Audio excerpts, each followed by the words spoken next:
Good morning, Chairperson, and good morning to the honorable members and my colleagues. I'm not so sure if you can hear me. I'm afraid that I might experience instability in terms of my connection. Perhaps through you, you can indulge me to address you whilst my camera is off. We can hear you and see you too. Okay, if I disappear, Chair, I don't take any responsibility. Chairperson, perhaps let me Chair, I will cut to the chase. There's this saying that I like. I think it's a Shakespearean saying that says, brevity is the soul of wit. So I'll cut to the chase.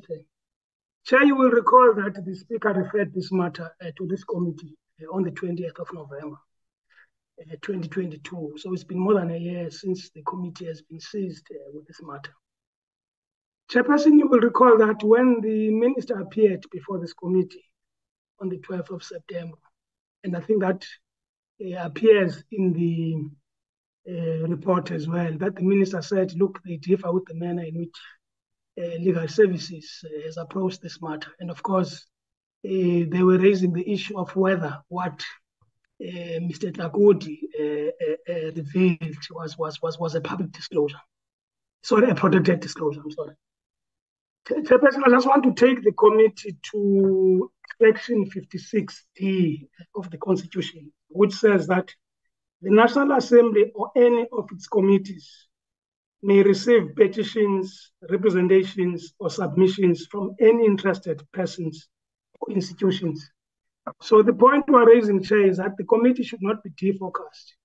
Whether what Mr. Tlakudi has presented to the committee is a protected disclosure or a petition or a submission is neither here nor there. So with respect, Chair, it is of no moment for the minister to keep harping on that particular point, because the fact of the matter is whether it's a submission, which we foreshadow in terms of the opinion that we provided to the committee. And of course, you will see when Mr. Minister was flighting his slides, he referred to it as a petition. And in our opinion, we refer to it as a submission. But in the same opinion, Chair, you would recall that you had asked us to answer 3 questions. And at the time when we dealt with the opinion, we didn't have background information, because remember, Chair, the issue about whether this is a protected disclosure or not, those are technical legal issues. And of course, the committee should not be involved at that level. Chairperson, I'll just cite 2 of the allegations which the former DG has made. So I won't list all of them. So the first one says that the sale of SAA was orchestrated by Mr. Gordhan to benefit a few privileged individuals who were favored by the minister in an irregular manner. That's the first one.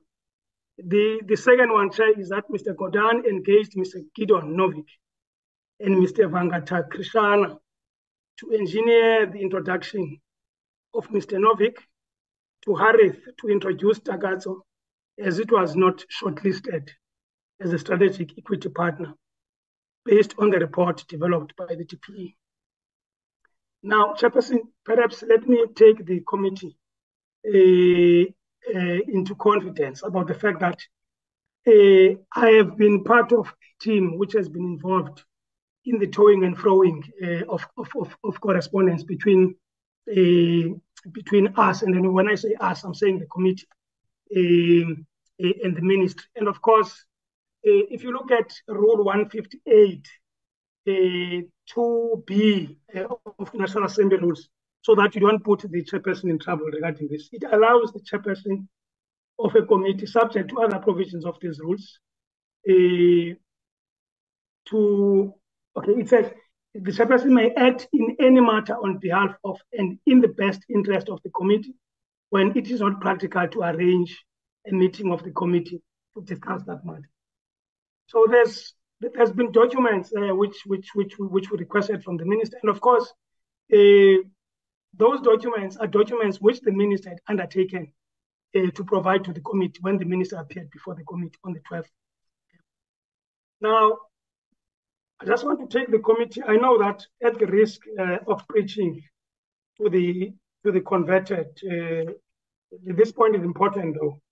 That Section 92(2) of the Constitution says that members of the cabinet are accountable collectively and individually to Parliament for the exercise of their powers and the performance of their functions. Now, that is also amplified, of course, in Rule 167D of the Assembly Rules, and I'll only refer to the committee to 167A, where it says the committee may summon any person to appear before it, to give evidence on oath or affirmation, or to produce documents. And F says the committee may determine its own working arrangements. Now, you will recall that the former DG supplemented his submission. I think it was on the 29th of October. And he made bold that Takatso Consortium was not part of the shortlist by RMB. Former DG provided some of the WhatsApp messages with Mr. Novick, where he, when I say he, I'm referring to Mr. Novick, provided feedback that he had missed the board's shortlisting process. And the former DG then makes this bold assertion that no evidence that Takatso had the financial and technical capacity to consummate the transaction. Now, honorable members and chairperson, there's been a number of documents we requested, because we said the committee has to satisfy itself that everything, I mean, with the transaction was above board. But to date, there are two documents which we have not received. The first one is the shortlist of selected entities from which a final determination was made. And the second one is the share sale and purchase agreement. Now, the minister has, on several occasions, cited the confidentiality clauses that he entered with other parties as a reason for not providing the necessary information. Now, Chairperson, I don't know what the committee makes of this, because the minister accounts here, this is a big transaction which has a huge public element, because public monies are being used. And of course, perhaps the kind of an example that I use, analogy, maybe analogous.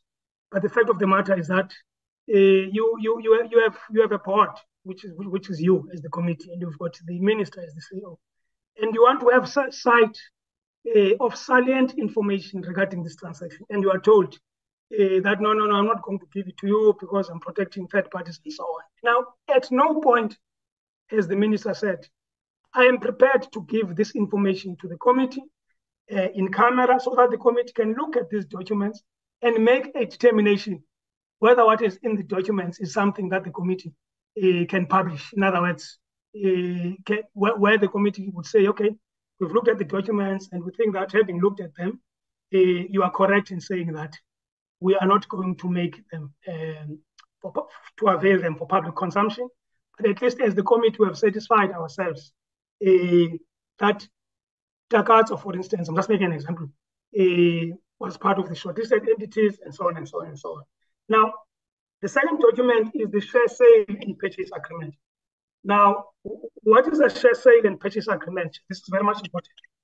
It is a formal contract or an agreement that sets out the terms and conditions relating to the sale and purchase of shares in a company. The share purchase agreement should very clearly set out, 1, what is being sold, 2, to whom and for how much, 3, as well as any other obligations and liabilities. So this is a document, this is another document where the committee is told that, no, you are not going to have sight of it. Chairperson, you will recall that the Auditor General has made unfavorable observations about this transaction. And if I may quote, it says the DPE did not follow a formal process for the invitation, evaluation, and adjudication of proposals from interested parties to identify the successful or preferred strategic equity partner. It says no evidence that proposals were fairly evaluated based on a predetermined criteria. Now, this is not me, Chair, this is not the committee, but this is the Auditor General regarding this transaction. Chairperson, we know for the fact that the SIU has also said to Scopa that they are looking at this transaction. But Chair, perhaps because as I promised, Chair, I'm not going to be long. Chairperson, regarding the way forward, and of course, these are the options which this committee must exercise, Chair. We have two documents, Chair, which are central to the allegations that were made, which of course the minister has refused, to make available to this committee. And of course, Chair, we find ourselves in a situation now where we have one version. And I think a reasonable inference, Chairperson, could be drawn that the fact of the matter is this transaction is shrouded in secrecy, Chairperson. And of course, one version being we have the version of the former DG, insofar as what could be contained in the two documents which the minister is reluctant to share with the committee. Chairperson, you will recall that there's a document called Parliament's Oversight and Accountability Model. And that document provides mechanisms in which uncooperative members of the executive may be reported to the leader of government business, which is the deputy president in this instance, via the Speaker's office. So in this regard, Chairperson, the committee may provide a report to the Speaker and report the minister's uncooperative conduct. The Speaker may be requested to take this issue up with the leader of government business, which is the deputy president. The second option which the committee has, Chairperson, is that the committee can invoke Section 56A of the Constitution. It may summon the minister to appear before it, to give evidence on oath of affirmation, or to produce the documents which the committee has not been given. The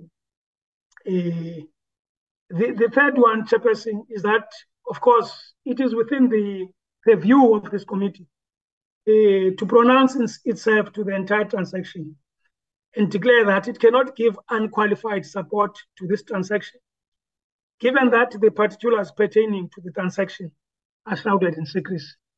Chairperson, we're in your hands, we're the administration, we're not elected, you are elected, and of course, those are the elections. So those are the options which the committee may exercise its powers. Thank you very much, Chairperson. I'll leave it there for now. Thank you so much, Mr. Techana.